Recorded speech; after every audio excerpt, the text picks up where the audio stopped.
protections right. So I'm happy to stand here in support of Labor sending this bill to Select Committee. Thank you. I call Gareth Hughes.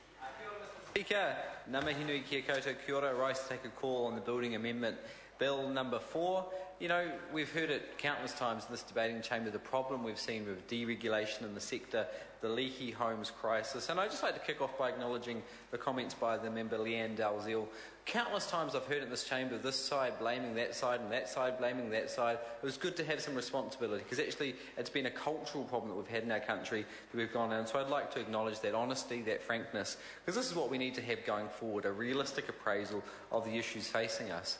And, Mr Speaker, as many members know, the Green Party opposed the Building Amendment Bill number 3 because it was piecemeal, because it didn't contain consumer protections, and that's why I'll be voting for this bill, number 4, its companion, that came out of the Building Review 2009, because we've actually got those new sections, 362A and 362S, the consumer protections.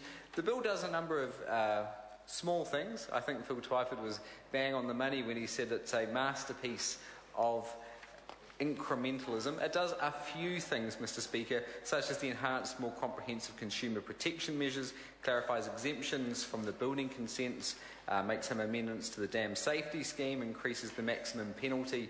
Now, Mr Speaker, our problem with the Building Amendment Bill number 3 was the lack of the consolidated big picture that we could have gone to the public of New Zealand saying the government had looked at the recommendations that came out of that 2009 report and was giving them a consolidated legislative solution. But instead we went down this piecemeal approach, which saw the Labour and Green parties vote against it.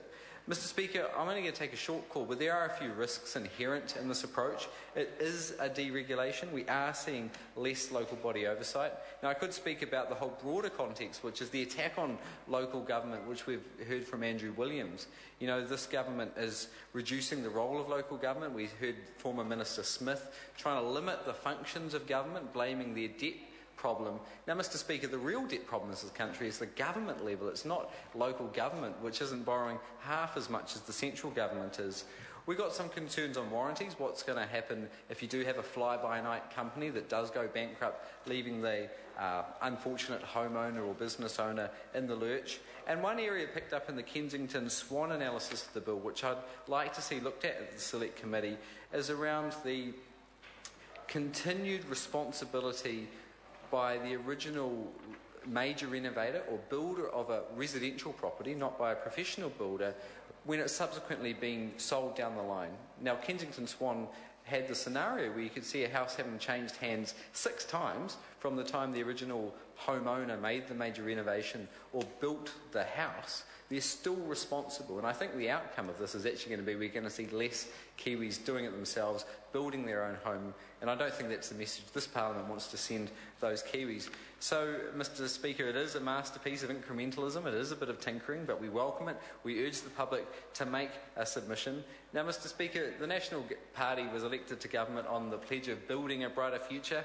I guess they are building a future of some measure for Sky City, for Warners, for the frackers, for the drillers. Mr Speaker, when we're talking about building, we actually need a bigger approach to these issues. Now's not the time for incrementalism. Now's not the time for tinkering. There's huge issues facing us, from the homelessness crisis, the housing affordability crisis in our big cities, the thousands of cold, damp rentals making our kids sick, the lack of state houses, and the myopic solutions, which from the government's perspective is simply to wipe them off the waiting list to deal with the massive, at one point nearly 10,000 people waiting for the state housing waiting list, coping with the leaky home fallout, the earthquake retrofitting across the country, the lack of apprenticeships. These are huge issues that need serious thought by the government and by this Parliament, but all we're getting is this bill. Still, we'll be voting for it to Select Committee. We urge the public and the sector to have their say, and we'll be going into further votes with an open mind. Kia ora. Call Paul Goldsmith. Thank you, Mr Speaker, and I'm very glad to reassure the member that we are indeed working towards a